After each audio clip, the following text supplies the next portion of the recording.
Hair fall जितना common हो गया है उतना ही कॉमन हो गया है मिनॉक्सिडिल। मिनॉक्सिडिल के बारे में 5 चीज़ें हैं जो आपको पता होनी चाहिए, जो कि मिथ्स हैं। पहला, कि अगर आपको हेयर फॉल हो रहा है तो स्ट्रेट अवे आपको मिनॉक्सिडिल पे जंप नहीं करना, पहले आपको एक रूट स्टेबलाइजिंग हेयर सीरम का इस्तेमाल करना है, यानी कि एक नॉन मिनॉक्सिडिल सीरम का। दूसरी चीज़ कि हम किसी भी स्टेज ऑफ बॉल्डनेस में अगर मिनॉक्सिडिल इस्तेमाल करें तो हमारे को रिजल्ट मिलेगा ही मिलेगा।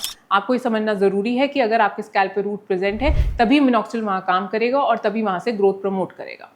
तीसरी चीज़ कि अगर आपको मिनॉक्सिडिल लगाते हुए 5% बहुत लंबा समय हो चुका है, तो खुद से अगर आपको लगता है कि उससे ग्रोथ नहीं हो रही, तो आपने उसे 10% किया या 12.5% किया और आपको रिजल्ट नहीं आ रहा, तो ये वक्त है समझने का कि आपका हो सकता है असल कारण कुछ और है हेयर फॉल होने का, और साथ में कि हमें किसी और थेरेपी की ज़रूरत तो नहीं है, एडिशनल कोई मेडिसिनल सपोर्ट की ज़रूरत तो नहीं है। चौथी चीज़ कि अगर आप मिनॉक्सिडिल बहुत लंबे समय तक इस्तेमाल कर रहे हैं और अब आपको लग रहा है कि अब मेरे को ज़िंदगी में कभी हेयर फॉल या हेयर लॉस नहीं होगा, तो वो बात भी गलत है, क्योंकि मिनॉक्सिडिल आपके रूट कॉज को ट्रीट नहीं कर रहा। मिनॉक्सिडिल सिर्फ आपके हेयर ग्रोथ प्रमोट कर रहा है, और जैसे ही आप मिनॉक्सिडिल छोड़ेंगे तो हो सकता है आपको वापस से हेयर लॉस दिखे और हेयर फॉल दिखे, जिसकी वजह से आप फिर से बॉदर हो सकते हैं।